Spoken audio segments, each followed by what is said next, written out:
Olá, vestibulando! Seja bem-vindo ao Química para Vestibular. Eu sou o professor Rafael Isidoro. Na aula de hoje, nós vamos falar sobre equilíbrio químico, constante de equilíbrio Kp, aquela que está em função das pressões parciais. Falaremos ainda das alterações das constantes de equilíbrio quando você altera os coeficientes estequiométricos de uma reação reversível ou quando você inverte esta reação reversível. Falaremos também sobre o somatório de reações reversíveis. Portanto, fique comigo até o final desse vídeo, pois você não vai se arrepender, tá legal? Vamos começar essa aula falando sobre a constante de equilíbrio Kp. Pessoal, o que é a constante de equilíbrio Kp? É aquela que está em função das pressões parciais dos participantes apenas gasosos.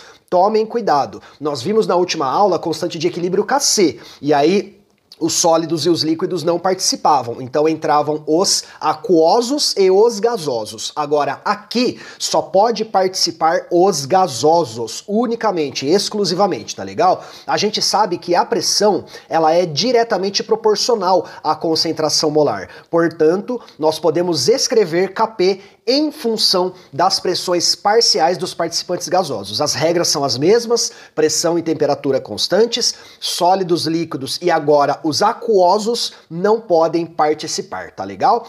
É possível relacionarmos a constante de equilíbrio Kp com a constante de equilíbrio Kc.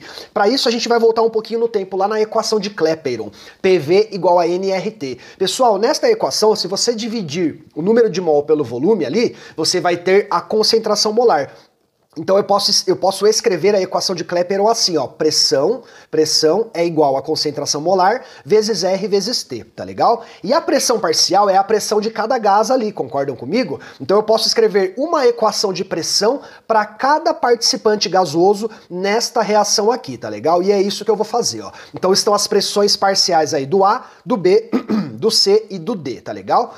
Escrevendo Kp, produto sobre reagente, nós teremos lá, ó, pressão de C, pressão de D, sobre pressão de A, pressão de B. Não se esqueça dos coeficientes estequiométricos que se tornam expoentes ali. E o que eu vou fazer nesta reação aqui? Olha só. Nesta equação, nós vamos substituir estas pressões pelas equações que estão aqui, tá legal? Então no lugar do P, do PC, do PD, do PA e do PB, eu vou colocar estas relações aqui, tá legal? Vamos escrever isso então, ó, substituir, beleza? Vamos simplificar esta equação. Vamos aproximar ali C de D, A de B, e os RTs eu vou deixar todos juntinhos. Por quê? Porque vai ficar mais fácil para eu explicar para vocês o seguinte, ó. Lá na matemática, a gente sabe que quando nós temos as mesmas bases numa multiplicação, eu posso somar os expoentes, não é verdade? E se eu tenho a mesma base em uma divisão, eu posso subtrair os expoentes. Então eu posso manter um único RT aqui, somar os expoentes em cima, somar os expoentes embaixo e subtrair os de cima pelos de baixo, beleza?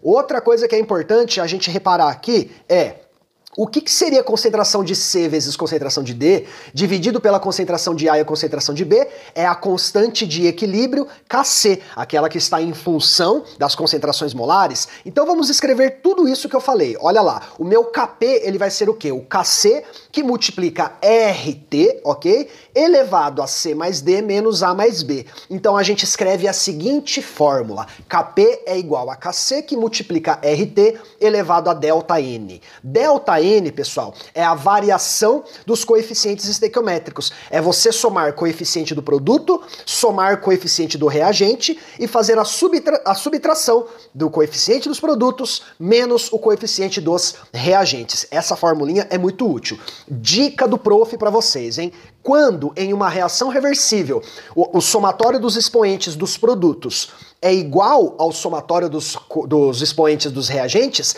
quer dizer que Kp é igualzinho a Kc, ok? Porque o seu RT vai estar elevado a zero. E todo número elevado a zero é igual a quanto? Você sabe? 1, ok? E aí multiplicar por 1 ali não vai dar diferença, não vai fazer diferença alguma, beleza? Fechou? Vamos dar continuidade aqui? Vamos seguir, prof, quero aprender muito. Tá gostando do vídeo? Tá sendo bom pra você? Então deixa o like aqui pro prof, se inscreva no canal. Pessoal, eu tenho diariamente gravado vários vídeos Eu tenho buscado uma maior qualidade nos vídeos para vocês, então o apoio, o seu apoio aqui no canal, ele é de suma importância para mim. E eu conto com esse apoio, tá legal? Vamos lá então? O que acontece com a constante de equilíbrio se eu alterar os coeficientes estequiométricos em uma reação reversível? Vamos descobrir? Vamos lá então, prof. Ó, veja bem, aqui eu tenho o equilíbrio de A e B e a constante de equilíbrio B sobre A, tudo bem? Ó, o que eu fiz aqui embaixo? Ó, prestem bastante atenção, tá? Ó, o que eu fiz aqui embaixo? Eu inverti reagente com produto, tudo bem? Então, para escrever a nova constante de equilíbrio, eu não tenho mais B sobre A, mas sim A sobre B. Ou seja, eu tenho o inverso da primeira constante de equilíbrio. Então, lá vai. Inverteu reação, inverte a constante de equilíbrio, fechou? Agora anotem, o que foi que eu fiz aqui, ó? Eu dobrei a quantidade dos participantes na reação, eu multipliquei por 2. Então eu teria que escrever agora B ao quadrado sobre A ao quadrado. Pessoal, teve um erro de digitação aqui, ó, vai sair A ao quadrado sobre B ao quadrado, mas é o inverso disso, tá legal? É B sobre A, tá legal? E o que seria B ao quadrado sobre A ao quadrado? Seria a nossa primeira constante de equilíbrio ao quadrado. Ou seja, se você multiplicar, por exemplo, por 2 a sua reação, você vai pegar a constante de equilíbrio e elevar a esse expoente 2. Você muda o valor numérico dela, tá bom? O que aconteceu no outro exemplo, prof? Eu dividi os coeficientes por 2. Eu tenho meio de A e meio de B. Então, se eu fosse escrever a nova constante de equilíbrio, K4, eu teria ali B elevado a meio e A elevado a meio. Novamente, erro de digitação aqui, tá legal? Não é A sobre B, é B sobre A. Matematicamente, o que seria, pessoal, elevar a meio? Você sabe que elevar a meio é a mesma coisa que a gente tirar o quê? A raiz quadrada. Então eu teria aqui a nossa constante de equilíbrio elevado a meio e, portanto, a raiz quadrada da nossa constante de equilíbrio. Nossa, prof, é complicado, né? Não é complicado. Olha só, eu vou resumir tudo isso para vocês, ó. Então veja bem, o que acontece, eu tenho lá um equilíbrio de A e B e a constante K1. Olha só, se você inverter a reação, você deve inverter a constante de equilíbrio, tá legal? Se você multiplicar por N a sua reação, você deve elevar a N a sua constante de equilíbrio, fechou? E se você dividir os coeficientes estequiométricos por N, o seu N vira índice, ou seja, você vai tirar a raiz da sua constante de equilíbrio com o índice N, tá legal? Fechou? Cuidado, hein? Alterou a reação, altera a constante de equilíbrio, fechou? Beleza? Vamos dar sequência aqui. Galera, tem links aí, ó, na descrição do vídeo, minhas redes sociais, grupo no Facebook, você pode participar desse grupo, tirar suas dúvidas, pode tirar foto de um exercício de vestibular, do Enem, posta lá, o prof vai ajudar você, tem outros membros lá que também podem ajudar você e você também pode ajudar outros vestibulandos, legal? Vamos lá, galera. Ó, e se eu somar duas reações reversíveis ou mais, o que acontece com as constantes de equilíbrio? Então, olha só, eu quero chegar na reação global dessas duas reações aqui, ó. Eu cancelo os participantes que são iguais na direita e na esquerda e eu chego ali em uma reação global de A em equilíbrio com C, tá legal? Beleza? Isso vai me dar uma nova constante de equilíbrio K3. E se eu fosse escrever K3, seria C sobre A. Concordam comigo? Beleza? Então, ó, eu tenho lá K1, eu tenho K2 e eu tenho K3. 3 constantes de equilíbrio e 3 relações diferentes ali, ó. Vocês viram que aqui em K3 eu tenho C sobre A. Então o que eu vou fazer? Eu vou isolar o A aqui na primeira, vou isolar o C aqui na segunda e vamos ver o que vai acontecer graças à nossa queridíssima e respeitável matemática. Eu amo matemática, pessoal. Vamos lá então, ó. Ali eu vou ter o quê? A igual a B sobre K1. No segundo caso, eu vou ter C igual a K2 vezes B. E aí eu vou substituir estes valores na terceira equação. Então eu vou ter K2 vezes B dividido por B sobre K1, tá legal? Posso cancelar o B, o K1 sobe, fica K1 a menos 1, sobe de novo e vira K1. Ou seja, o nosso K3 nada mais é que a multiplicação de K1 por K2. Resumo, somou reações reversíveis, então você multiplica as constantes de equilíbrio, beleza? Olha aí, pessoal, isso aqui é um aprofundamento fundamento do equilíbrio químico, pois pouquíssimos professores abordam essas partes aqui nas aulas de equilíbrio químico, tá legal? É um privilégio para mim estar dando essa aula para vocês, acredito que seja um privilégio para vocês também estarem aprendendo este algo a mais. É o diferencial, é o que vai fazer você ser aprovado no vestibular. Concordam? Beleza? Vamos lá? Para fechar a nossa aula, tem que ter um exercício, né, prof? Senão eu não vou aprender. Pausa o vídeo, leia com atenção, dê o play novamente. E aí, difícil esse aqui, né? Esse é um pouquinho mais complicado, tem muitos detalhes, mas eu vou facilitar para vocês. Primeiro, o que eu tô procurando? A pressão parcial desse carinha aqui, ó, do NO2, beleza? Prof, se eu quero a pressão, eu uso PV igual a NRT? Não dá para usar PV igual a NRT aqui, porque eu não tenho o número de mol, eu não tenho o volume. Então estão faltando valores para as incógnitas lá, não tem como. E ele me dá aqui, ó, constante de equilíbrio Kc, aquela que está em função das concentrações molares. Então ele quer que eu trabalhe com o equilíbrio químico. Eu só tenho o caminho do equilíbrio químico para chegar nessa pressão.